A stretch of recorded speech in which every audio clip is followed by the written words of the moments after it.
রাষ্ট্র তৈরি হয় শত্রু সাপেক্ষে, রাষ্ট্র তৈরি হয় আমার বেড়াকে কিভাবে নিরাপদ রাখা যায় সেই সাপেক্ষে, রাষ্ট্র তৈরি হয় স্বাধীনতা, সার্বভৌমত্ব, জাতীয় স্বার্থ, মুক্তির লড়াই, আত্মমর্যাদা সাপেক্ষে। অতএব সেই জায়গাতে আজকের তরুণদেরকে, যুবকদেরকে বুঝতে হবে যে এই বাংলাদেশ রাষ্ট্রের অস্তিত্বের প্রশ্ন যখন আসছে,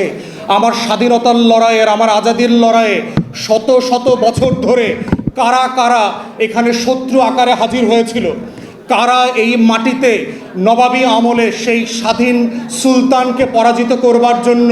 ব্রিটিশ বেনিয়াদের সাথে হাত মিলিয়েছে, কারা এই সময়কার ঘসিটি বেগম, কারা এই সময়কার মির্জাফর, কারা এই সময়ে লেন্দুর দর্জির মতো করে আমার আজাদি দিনে দিনে রাতে রাতে বিক্রি করে দিচ্ছে, কারা চেতনার নামে নামে আজাদি বিক্রি করে দিচ্ছে, কারা জগৎ শেঠ, উমিচাঁদ, রায়দুল্লভ, কৃষ্ণপদ রায় চৌধুরীর মতো সীমান্ত বিক্রি করে দিচ্ছে, আমার দেশ বিক্রি করে দিচ্ছে, আমার স্বার্থ বিক্রি করে দিচ্ছে। তারা রাজনৈতিক দলের মধ্য থেকে আছে, তারা আমলাতন্ত্রের মধ্যে আছে, তারা সশস্ত্র বাহিনীর মধ্যে আছে, তারা আমার প্রত্যেকটা রাষ্ট্রের পরতে পরতে এই লেন্দুব দর্জি আর মির্জাফরদেরকে চেনা হচ্ছে গত বছরের গণ অভ্যুত্থানকে বাঁচিয়ে রাখার প্রধানতম শর্ত।